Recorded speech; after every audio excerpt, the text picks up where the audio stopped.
Olá, nesse vídeo de leituras eu vou falar um pouco o que eu li nesses meses mais recentes. Hoje eu separei não ficção e poesia e você fique à vontade, se quiser, deixar seu comentário aqui e falar de leituras que você andou fazendo, o que você gostou, o que você não gostou. Então vamos embora conversar. Eu vou começar por uma escritora de lá de Portugal. Agora ela nasceu em Moçambique e foi criada lá. E ela vai relatar suas memórias do ponto de vista da branquitude, do ponto de vista de uma família branca colonizadora, com a mentalidade colonizadora de certa forma, especialmente quando ela fala sobre o seu pai, né? E a gente tem aqui Caderno de Memórias Coloniais de Isabela Figueiredo. Os traços da família da Isabela, ela fazendo uma análise hoje, né? Quer dizer, nos dias que ela já atual, que ela já é uma mulher adulta, tem até a foto dela aqui atrás dessa edição. Deixa eu mostrar aqui. Tá vendo a Isabela? Todo mundo lourinho. No decorrer do livro tem fotos da família dela, todo mundo lourinho. E a Isabela vai trazer um ponto de vista de dentro da família, memórias da sua infância e a mentalidade dessas pessoas ao seu redor, com muita misoginia, racismo, uma família elitista e os comportamentos tão naturalizados que ela faz uma reflexão de forma, sob o ponto de vista crítico negativo, né, que tão danosos assim. E o interessante é que ela, nas suas memórias, ela vai mostrando o olhar de uma criança branca naquela época, claro que sem teorizar tanto quanto ela teoriza agora, mas no meio de todos esses comportamentos. Então são diversos fatos que aconteceram, idas na família, da família ao cinema, a sua mãe e o pai dela realmente era muito complicado. Ela já começa o livro dedicando ao pai e a relação fica evidente aqui como que ela tem uma relação conflituosa com essa versão paterna, esse modelo paterno que ela teve, né?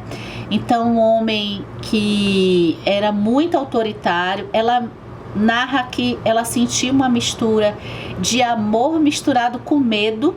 E as pessoas mais antigas, né, as pessoas que talvez com um pouco mais de idade, se você conversar com elas, e às vezes até na nossa idade pode a gente encontrar, acho que na minha geração já foi um pouquinho melhor, mas era muito comum essa versão autoritária de pais trazer esses sentimentos conflitantes, essa noção de amor misturada com violência e dor. As mulheres brancas eram as mulheres frágeis, as mulheres sérias, até pela própria roupa, que quando a gente vê o costume ali, né? E já as mulheres negras, todo o universo que elas eram, aquela palavra com P, tá? E que elas não mereciam qualquer respeito, elas estavam sempre predispostas ao sexo. Eu gostei, eu só fico toda hora que eu leio alguns tipos de livros, de memórias e livros de crítica, de autocrítica negativa à própria família, eu só fico pensando numa coisa que eu não tenho opinião formada, tá? Você pode até deixar sua opinião, se você já tiver, vai ser bem enriquecedora. Porque assim, ó, é alguém que tá expondo pessoas próximas, assim, não tô dizendo que a família dela comete atos horrorosos, né? E dentro de um comportamento considerado normal para eles. E percebido pela Isabela de uma forma muito diferente, mais humana, né? A Isabela tem um crescimento parando para pensar com mais humanidade nas pessoas oprimidas pela sua família. É um olhar muito interessante. Agora, por outro lado, vem sempre na minha cabeça uma pessoa expor sua família, expor pessoas próximas e ganhar dinheiro com isso. Isso fica em mim, sabe? Mas enfim, eu não tenho opinião formada sobre isso. Então é o incômodo que me traz em alguns textos, em algumas narrações. Eu quero deixar aqui rapidamente uma recomendação de livrinhos curtos, tá? De não ficção, para quem tem interesse em conhecer bem de forma superficial obras de alguns pensadores e alguns filósofos, que é o meu caso. E apesar de já ter lido até o Nietzsche, eu quis um aparato geral de uma interpretação das principais ideias dele. Então, essa coleção, que eu já li 2, eu li o do Pascal, 10 lições sobre, tá? Então, tem diversos pensadores aí que você pode buscar. Ela sai pela editora Vozes. O do Pascal eu já tinha gostado muito pro propósito que eu tava, e o Nietzsche eu gostei ainda mais, tá? Isso aqui vai ser um ótimo livro de consulta, assim, sabe? Porque é muito claro e já tem uma ideia dos principais pensamentos do autor.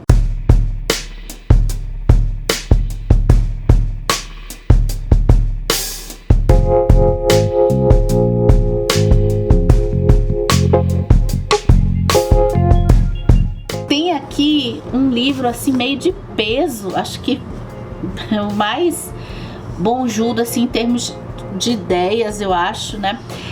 Que é esse aqui, ó, O Despertar de Tudo, a Nova História da Humanidade. Esse título já te fez lembrar de um outro livro? Porque quando eu vi assim, já me lembrou do Sapiens, né? E é bem por aí mesmo, o título não é à toa. Ele foi escrito por David Graeber e David Wengrow. Esse livro, ele vai trazer um novo olhar sobre a visão histórica bem geral da nossa humanidade. O que ele é interessante? Assim, ele é muito robusto, ele tem uma escrita, ele tem uma pesquisa muito mais condensada de quem gostou de ler o Sapiens, por exemplo. Agora, ele tem uma visão interessante num sentido, para mim, que foi inovadora, porque a gente sempre teve acesso a esses livros de história, essas pessoas que vão fazendo panoramas históricos pegando assim um ponto de vista bem geral da nossa evolução, já tô botando entre aspas até de propósito, né?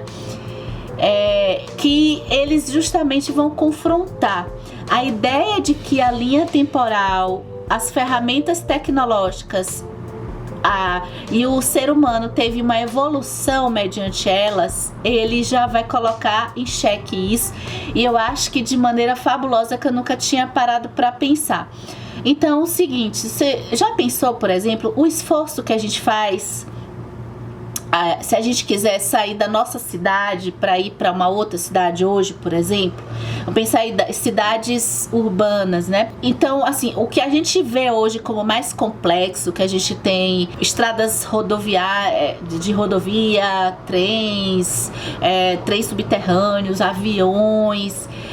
Para eles, o olhar é justamente o oposto. Talvez a gente tenha deixado a passagem do tempo eliminar complexidades de sociedades que tinham menos recursos, e que por essa razão a sobrevivência delas e a organização delas em sociedade e em comunidades ocorriam em sistemáticas muito mais complexas do que a nossa aqui. Então ele vai adentrar em diversos exemplos de comunidades, por exemplo, de caçadores e coletores, que a gente entende que seria o âmbito mais primitivo da nossa existência. Ele vai mostrar até que não, pelas as coisas que já foram encontradas.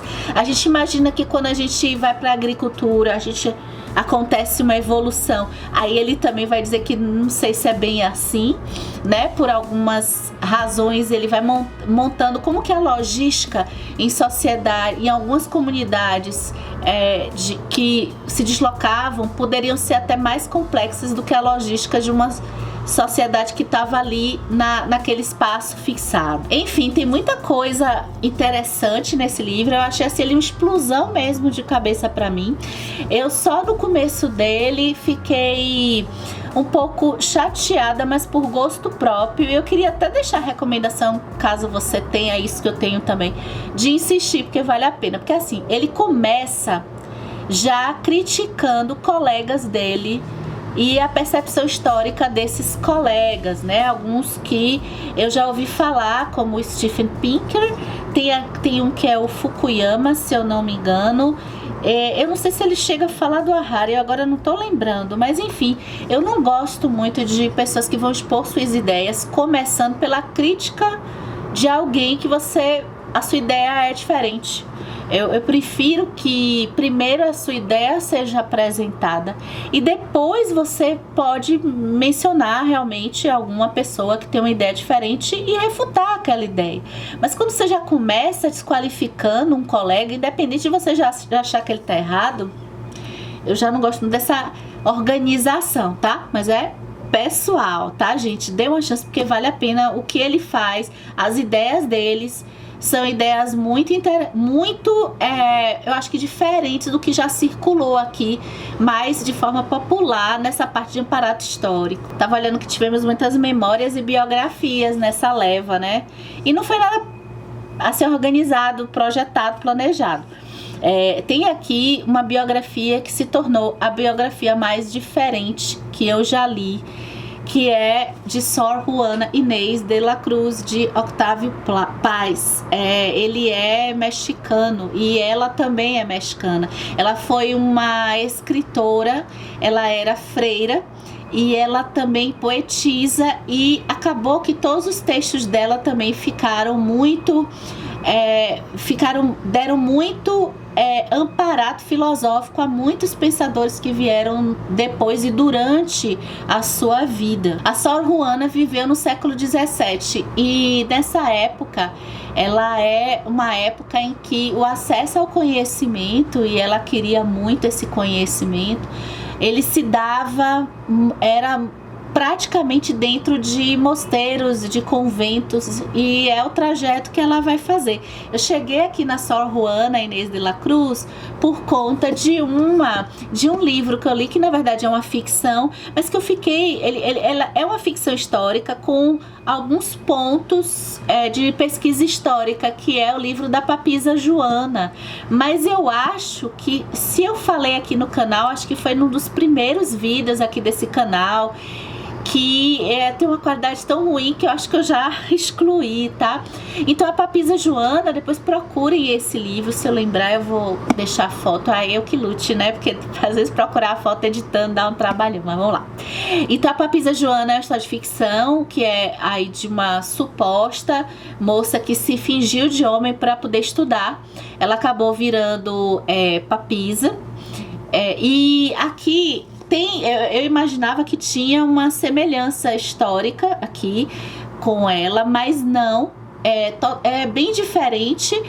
E a Sor Juana, ele tem de certa forma, o Octavio Paz, pelo que ele comenta, existiu muito.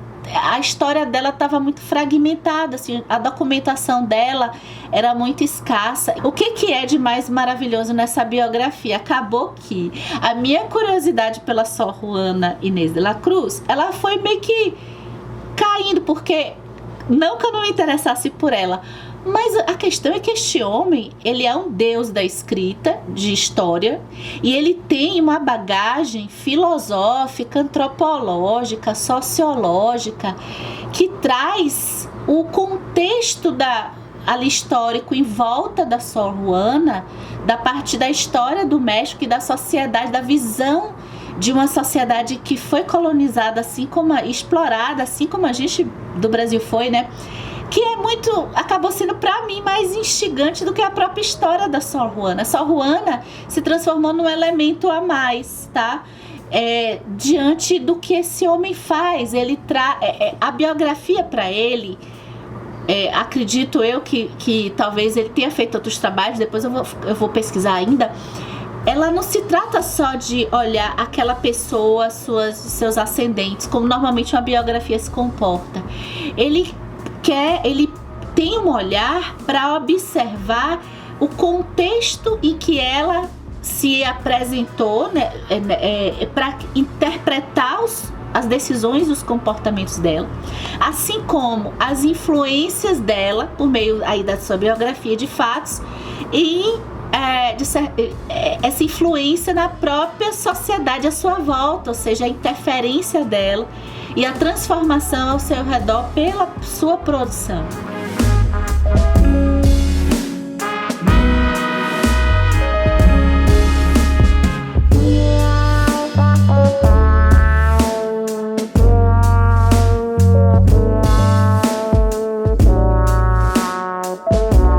E vamos de filosofia indígena. Eu li meu segundo Ailton Krenak com o Futuro Ancestral, e eu tinha conhecido ele aqui, acho que é o mais conhecido dele, que é Ideias para Adiar o Fim do Mundo. E nesse primeiro livro, eu acho que ele escreve ali por volta de 2018, tá? Esse aqui. E esse aqui já é depois da pandemia. Ele faz uma análise ali, faz algumas reflexões diante da pandemia. A filosofia indígena é uma filosofia que eu acho tão interessante a gente se conectar, porque traz um olhar menos racionalizado nas coisas, muito vinculado a interpretações e conexões com a natureza e com as coisas, né? O nosso universo que nós, né, nosso mundo aqui que nós vivemos, como nós nos organizamos. E é uma filosofia que faz a gente pensar por coisas que eu me lembro, que eu acho que eu só pensei um pouco mais na escola, na época da escolinha mesmo, até antes do ensino médio, que é como que nós fomos nos organizando de modo que a gente quis construir coisas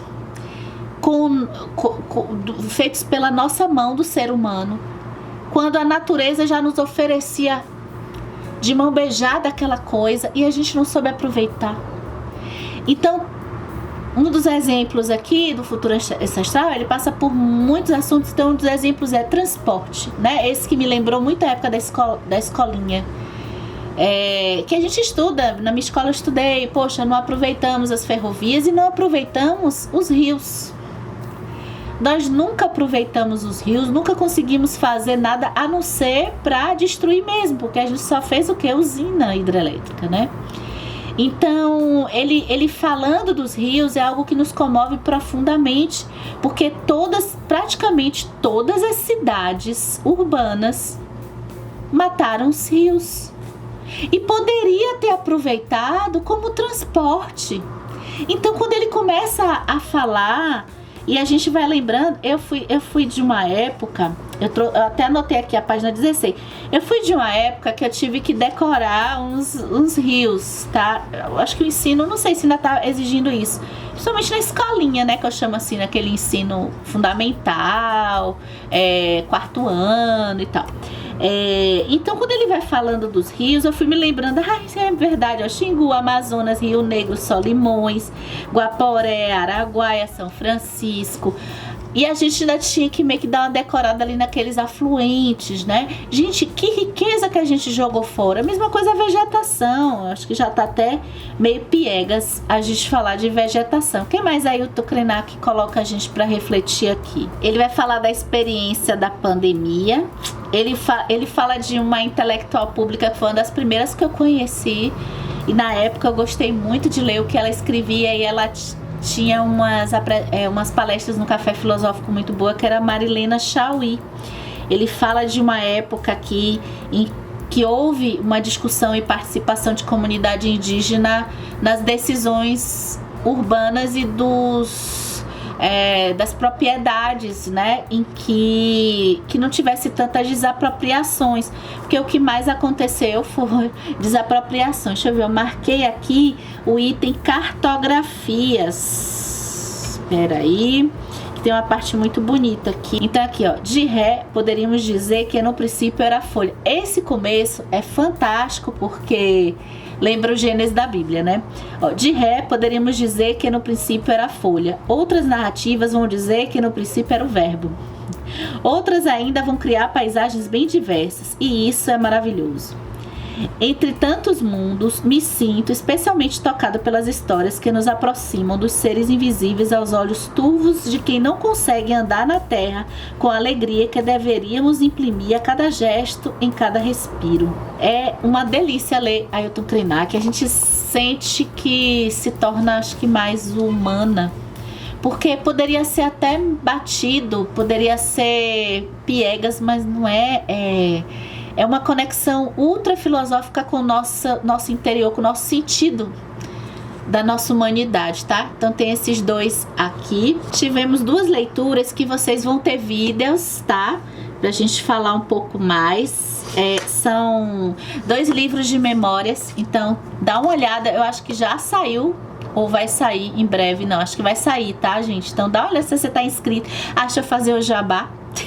Deixa o like, deixa o like para ajudar o canal, né? E dá uma olhada se você tá inscrito, porque esses livros aqui a gente vai conversar de forma mais aprofundada em vídeo exclusivo, tá?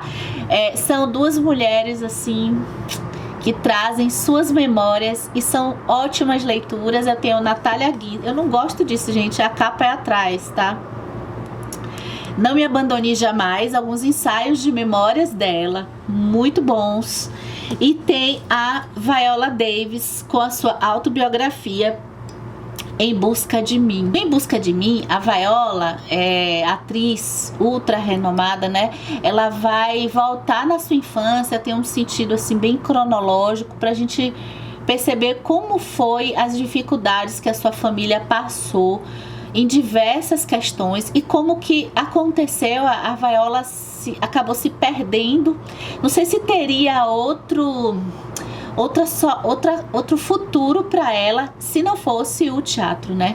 Ela se perde primeiro por conta de tem questões ligadas a racismo, tem questões ligadas à própria violência do local, a extrema pobreza e a violência dentro da própria família, tá? Já a Natália Ginsburg, eu não sei se vocês conhecem, ela acho que aqui no canal eu já falei sobre o livro das Pequenas Virtudes, e tem um livro meio que de autoficção que é o Léxico Familiar.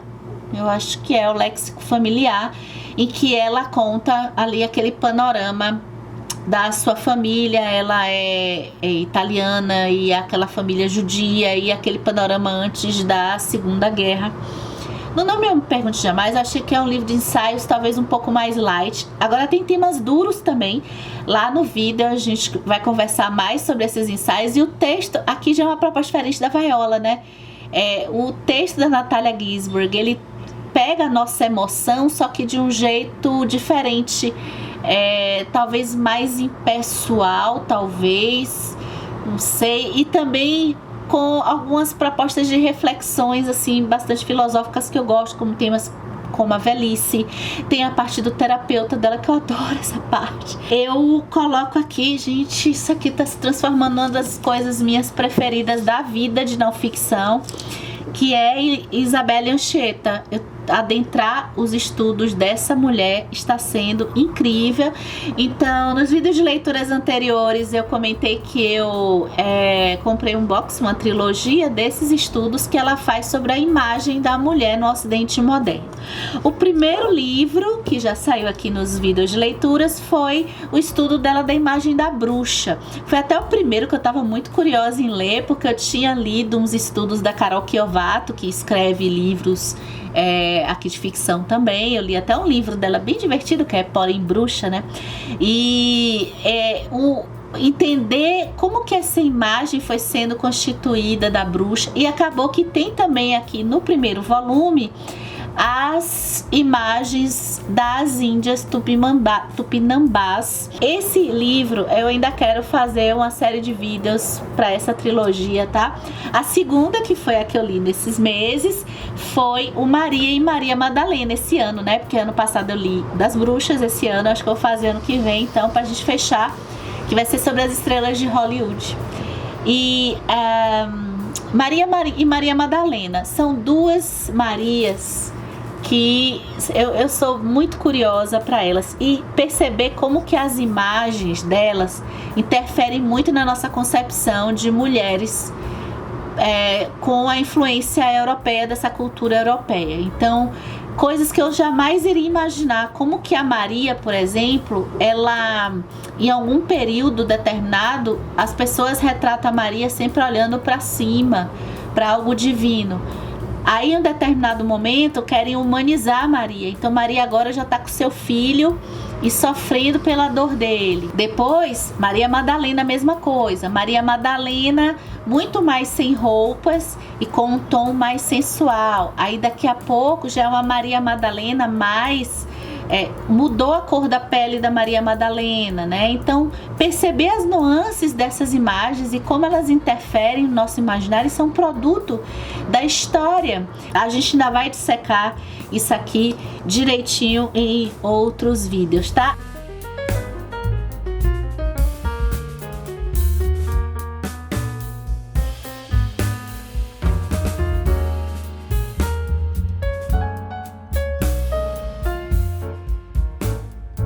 Agora vamos para a poesia. Terminamos o não ficção.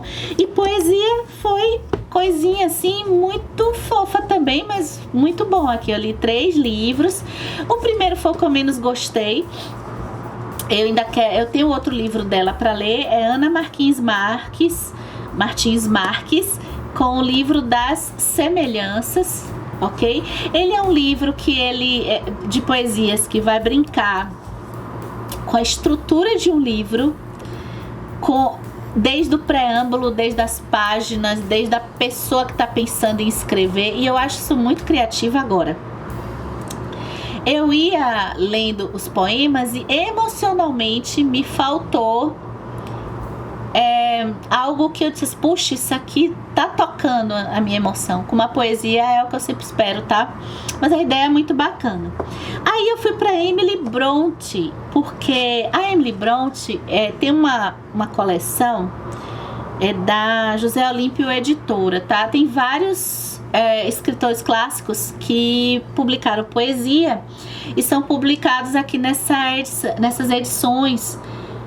E a Emily Brontë tem o livrinho O Vento da Noite, e parecia que eu tinha voltado no tempo, na época do Morro dos Ventos Uivantes, assim, na época que eu li o Morro dos Ventos Uivantes, porque a poesia da Emily Brontë é uma poesia que tem horas que parece que está sendo uma oração. Tem horas que está sendo aquele vento, aquela coisa da natureza que aparece muito nesse isolamento, muito isolamento aqui, as emoções de muito isolamento. Eu até fiz várias anotações. Então tem poema que eu botei aqui, ó, natureza, desespero, solidão e morte. Diga se você leu o Morro dos Ventos Uivantes, diga se vocês já não lembraram do morro, né? Olha aqui as ilustrações que são da própria Emily, ó. Diga se não é a cara do Morro dos Ventos Uivantes. Um dia eu tenho vontade de fazer um vídeo sarau. Será que vocês iam gostar? Não sei, acho que não, né? Não sei. Que aí eu ia pegar alguns desses de poesia e lendo assim um poema ou outro, tá? Quem sabe, né? Pode ser até em live, né? Não sei. E aqui pra fechar com chave de ouro, eu acho que realmente é o meu preferido. Eu já sabia que eu ia gostar, que é a Wisława Szymborska. Tô aprendendo, vou conseguir. Que é essa poetisa polonesa, e eu conheci lá no Casas Vazias, lembram? E tem os trechos dos poemas dela. Gente, eu tenho que conhecer os poemas dela, são perfeitos. Gente, que sensibilidade essa mulher. Essa versão, quem tem interesse, tem bilíngue, então tem também polonês. Nossa, me ajudou muito, porque tem polonês. E aí quando eu vejo aqui, gente, em polonês deve ficar tão bonito, né? Nossa, deve ficar bonito sendo lido, porque assim, a parte poética de livros de poesia traduzidos, eu acho que das aliterações, acho que a gente perde um pouco, né? Mas, enfim, voltando, as poesias dela tem sempre uma coisa de surpresa pra mim. Parece que não existe mais o que ela vai explorar em um determinado assunto, e ela me inventa assim coisas que, deixa eu pegar uma aqui, olha só, sob uma estrela pequenina. Me desculpe o acaso por chamá-lo de necessidade. Me desculpe a necessidade se ainda assim me engano. Que a felicidade não se ofenda por tomá-la como minha. Que os mortos me perdoem por luzirem francamente na memória. Me desculpe o tempo pelo tanto de mundo ignorado por segundo. Me desculpe o amor antigo por sentir o novo como o primeiro. Ai, gente. Me perdoem guerras distantes por trazer flores para casa. Ai, gente. E vai assim, tá, gente? Por cada... Olha, eu marquei tantos poemas. Eu vou fazer um sarau. Eu vou fazer A Vida na Hora. A Vida na Hora. Cena sem ensaio. Gente, ela faz uma coisa da vida com teatro. E aí, quem assistiu Vida do Sonho e a Fúria? A vida é um palco, senhoras e senhores. Corpo sem medida, cabeça sem reflexão. No teatro, a gente nem ensaia a fala. Mas na vida a gente não ensaia, não. Gente, conheçam a Wisława Szymborska, tá? E eu quero terminar esse vídeo deixando uma dica. Se você curte arte e se você... Vai ficar enorme esse vídeo. Todos os vídeos de leitura são grandes. Ai, mas não tem jeito, eu fico querendo falar dos livros que eu li. Se vocês curtem arte e se vocês não se importam de ler digital, vocês vão ver aí as imagens. Eu vou trazer uma dica de... eu não terminei de ler ainda, mas vale a pena deixar a dica, porque caso ainda esteja em promoção, vocês podem aproveitar, tá? Eu não tenho o link da Amazon, não. Pega o link de uma pessoa que você gosta, sei lá, vou deixar o quê? Nath do Redemunhã. Pega o link da Nath. Eu não tenho o link, não. Ó, tem uma coleção que se chama Complete Works. Essa edição, ela vai pegar um pintor e vai pegar todas as obras dele, completa. E ela vai colocar, é em inglês, tá? Não é em português, mas ela vai colocar o trabalho dela completa num livro gigante. E cada tela desse pintor vai ter a interpretação. Então tem um texto ali também. Que o texto tranquilo, né? Então, o que acontece? Por que eu tô falando, né? Tem vários pintores. E quando eu comprei isso aqui, eu comprei 3 para ver se vale a pena. Eu peguei o do Van Gogh, tá? Que eu já tô lendo. Eu peguei o da Berthe Morisot, que eu fiquei louca por ela, comentei no vlog, não foi? Que eu conheci nos cursos que eu tava fazendo, a Berthe Morisot. E eu peguei da Mary Cassatt, tá? Mas tem mais, tá? Tem outros lá. E o preço, gente, é R$2,99, R$3,99. Foi tudo nessa faixa. E tinha outros lá também que eu fiquei louco pra sair assim comprando, tá? Então eu achei que vale muito a pena pelo do Van Gogh, que eu já tô aqui em andamento, dando uma olhada. E é um livro excelente pra consulta. Agora, o que acontece? Pra gente olhar as telas direitinho, né?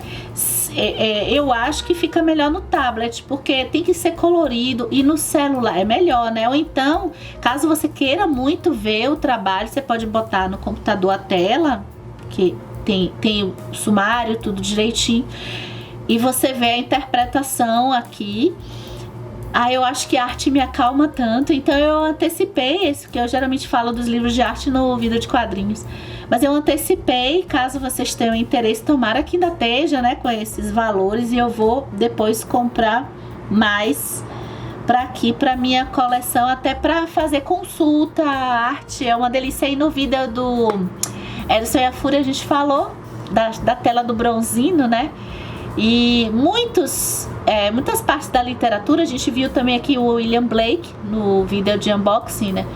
Muitas partes da literatura são representadas em telas. E é tão bonito ver a interpretação daquele pintor diante daquela cena da literatura, das histórias orais antigas. Ai, gente, acho que eu demorei muito. Vamos encerrar esse vídeo, tá? Não esqueça de participar aqui desse vídeo nos comentários e até o próximo vídeo.